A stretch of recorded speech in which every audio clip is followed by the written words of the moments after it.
उषा देवी की दो बहुएं नीलम और कविता। बड़ी बहू नीलम के दो बच्चे थे और छोटी बहू कविता की शादी को 1 साल होने वाला था। नीलम बड़ी थी इसलिए अपनी आदत के हिसाब से हर जगह अपना रुतबा दिखाने की उसकी आदत थी। वो कविता को आगे बढ़ने ही नहीं देती थी। कविता, रोटियां भी रहने दो, मैंने बाहर वेज बिरयानी सबको सर्व की है। पर भाभी, बुआ जी तो रोटी मांग रही थी, उन्होंने कहा कि वो चावल नहीं खाती हैं। मैंने कहा ना अभी रुक जाओ, रोटियां जरूरत होगी तो बना लेंगे। भाई दूज का त्योहार था, घर में सब मेहमान आए हुए थे, इसलिए उषा देवी की दोनों बहुएं रसोई में दोपहर का खाना बना रही थी। नीलम ने वेजिटेबल बिरयानी बनाई थी और वो सबके सामने अपनी उसी बिरयानी के गुण गा रही थी, जैसे कि अपने मुंह में या मिट्ठू बनने वाली बात हो। बुआ जी, थोड़ी और बिरयानी लीजिए ना, मुझे लगता है आपको बिरयानी पसंद नहीं आई। नहीं नहीं बहू, तुम्हारे हाथ का खाना तो मुझे बहुत पसंद है, बहुत ही स्वादिष्ट खाना बनाती हो तुम, पर मैं ज्यादा चावल नहीं खाती हूँ। रुको ननद जी, मैं अभी रोटी मंगवाती हूँ। कविता बहू, क्या हुआ, रोटी बनी नहीं क्या अभी तक? मैं खुद ही देख कर आती हूँ। उषा देवी रसोई में जाती है तो कविता रसोई में रोटी बनाने की जगह मीठी सेवई बना रही थी। उषा देवी को गुस्सा आ गया और उन्होंने कविता की डांट लगा दी। क्या बात है कविता बहू, इतनी देर से बुआ जी रोटी का इंतजार कर रही हैं और तुम यहाँ सेवई बना रही हो। अरे पहले उन्हें रोटी तो पूरी खिला लेती, तुम्हें पता है कि वो चावल कम खाती हैं और मैंने तुम्हें स्पेशली यहाँ रोटी बनाने के लिए भेजा था। माँ जी, वो नीलम भाभी ने मुझे।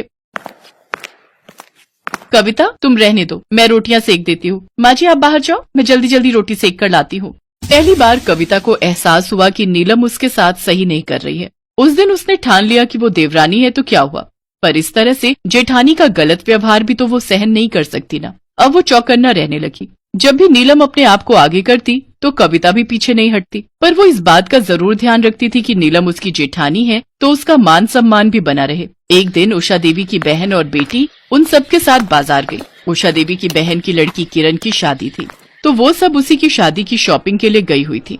मौसी जी, ये लहंगा किरण पर बहुत अच्छा लगेगा। क्यों किरण? नीलम भाभी, कविता भाभी जो प्याजी कलर का लहंगा दिखा रही है वो भी बहुत अच्छा है। आजकल प्याजी रंग बहुत इन है, मैंने बहुत सारी एक्ट्रेस को देखा है, वो आजकल इसी कलर के लहंगे अपनी शादी में पहन रही हैं। इसमें फोटोग्राफ्स बहुत अच्छे आते हैं। एक काम करना किरण, तुम दामाद जी के भी सेम कपड़े ही बनाना, बहुत सुंदर लगेंगे। और वो जो मैंने पार्लर वाली तुम्हें बताई है ना, वो इतना सुंदर मेकअप करती है ना कि तुम बहुत सुंदर लगने वाली हो। सच कविता भाभी, आपने तो मेरी शादी की बहुत ही बढ़िया शॉपिंग करवा दी है। अरे भाभिया होती ही इसीलिए हैं कि अपनी ननद का ख्याल रख सके। सच कविता, तुम्हारी चॉइस बहुत अच्छी है। अरे रितु, ये आजकल के बच्चे हैं ना तो ये हमसे ज्यादा जानते हैं। कविता भाभी, आप सामने मेरे साथ उस शॉप पर चलना, मुझे वहाँ से अपनी जीन्स के साथ अच्छा सा टॉप भी लेना है। नीलम बुरी तरह से चिढ़ चुकी थी क्योंकि सब कविता को ही महत्व दे रहे थे। तभी नीलम का बेटा आइसक्रीम की जिद करने लगता है। मम्मी, मुझे आइसक्रीम लेनी है। Mummy mummy. नहीं लेनी आइसक्रीम, मैंने कहा नहीं लेनी। क्या बात है बहू, बिट्टू को क्यों मार रही हो, किस बात का गुस्सा है? पता नहीं रितु, इसे आजकल क्या होता जा रहा है, जब देखो गुस्से में भरी रहती है। बहू थोड़ा लिहाज करो, ये बाजार है, हम किसी की दुकान पर बैठे हैं। अरे बहू छोड़ो, भी बच्चा है, कोई बात नहीं। आओ देखो जरा, मेरे लिए भी एक साड़ी पसंद कर लो। लाओ, गुड़िया को मेरी गोदी में दे दो। नीलम गुड़िया को अपनी सास की गोदी में दे देती है। वो लोग साड़ी देखने लगते हैं। कुछ देर बाद जब कविता किरण के साथ वापस लौटती है तो उस समय सबका ध्यान बिट्टू की तरफ जाता है। बिट्टू वहाँ नहीं था। बिट्टू, बिट्टू कहाँ गया? बिट्टू, कविता, किरण, तुम दोनों ने बिट्टू को देखा दुकान से बाहर कहीं जाते हुए? नहीं भाभी, दुकान के बाहर तो हमें बिट्टू कहीं नहीं दिखा। रुको मैं देखती हूँ, क्या पता बाहर खड़ा हुआ हो। सब लोग बिट्टू को ढूंढने लगते हैं पर बिट्टू कहीं भी दिखाई नहीं देता। नीलम के साथ साथ सबका रो रो कर बुरा हाल था। तभी कविता के मोबाइल पर एक अननोन नंबर से फोन आता है। हेलो, कौन?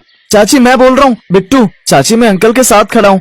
अंकल के साथ? बेटा अंकल को फोन दो। जी, आपका भतीजा मेरे पास ही खड़ा है, वो बिल्कुल सेफ है, आप इस जगह पहुँच जाइए। सब लोग घबराकर उस जगह पर पहुँचते हैं जहाँ बिट्टू उस आदमी के साथ खड़ा था। बिट्टू, मेरा बच्चा, तू ठीक तो है ना?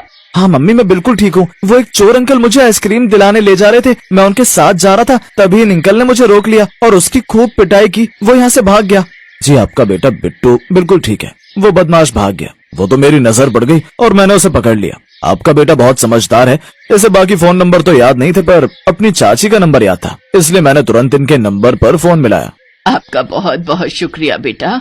सब लोग बिट्टू को लेकर घर आ जाते हैं। नीलम को सारी बात समझ में आ जाती है। कुछ दिन पहले बिट्टू कविता के साथ बैठा था तो कविता उसे अपना मोबाइल नंबर याद करवा रही थी और बिट्टू को इसमें बहुत मजा आ रहा था। बिट्टू नीलम के फोन से कविता के नंबर पर बार बार डायलिंग कर रहा था। मजाक मजाक में ही सही पर बिट्टू को इसी बहाने अपनी चाची कविता का नंबर याद हो गया था। ये क्या खेल बना रखा है कविता? पढ़ने वाला बच्चा है, तुम इसे मोबाइल की आदत डाल रही हो। चलो बिट्टू, पढ़ाई करनी है। नीलम को सब कुछ याद आ जाता है और वो बहुत शर्मिंदा होती है। उसकी आंखों में आंसू थे। आई एम सॉरी कविता, मुझे माफ कर दो। मैंने तुम्हें समझने में बहुत बड़ी गलती की। तुम सचमुच सबका कितना ख्याल रखती हो। भाभी, आप सबका ख्याल रखना तो मेरा फर्ज है, और आप सब भी तो कितने अच्छे हो, मेरी इतनी केयर करते हो। मम्मी भूख लगी है बहुत जोरों की। शाम हो रही है, सब लोग घर आने वाले होंगे, जल्दी से खाना बना लो। मेरे राज दुलारी गुड्डे को भी भूख लगी है। भाभी, मैं सोच रही थी आप जल्दी से दाल चावल रेडी कर लो, मैं गरम गरम रोटी सेक लेती हूँ, फिर हम सब मिलकर आज एक साथ खाना खाएंगे। मौसी जी, किरण, आप सब भी खाना खाकर ही जाना। हाँ बहू, बहुत जोरों की भूख लगी है। नीलम, जल्दी से दाल चावल बना लो। और कविता, एक काम कर बहू, रोटी के साथ साथ ना वो जो तूने लाल मिर्च का अचार डाला है ना, वो जरूर खिलाना, वो बहुत ही टेस्टी बनाया है तुमने। हाँ बहू, जल्दी से अब तुम दोनों खाना बना लो। नीलम भाभी, मैं कह रही थी इस साड़ी के साथ चप्पल अच्छी लगेगी या फिर सैंडल? इसके साथ तो हील वाली चप्पल ही अच्छी लगेगी। कुछ भी कहो भाभी, के चावल एक एक दाने खिले हुए बनते हैं। मुझे तो ऐसे चावल बनाने ही नहीं आते। भाभी, मुझे भी इस तरह के चावल बनाने सिखाओ ना, जिसमें एक एक दाना अलग हो। मुझे भी सीखना है। और फिर इस तरह हंसते और खट्टी मीठी बातें करते हुए देवरानी जेठानी दोनों एक दूसरे के गले लग जाते।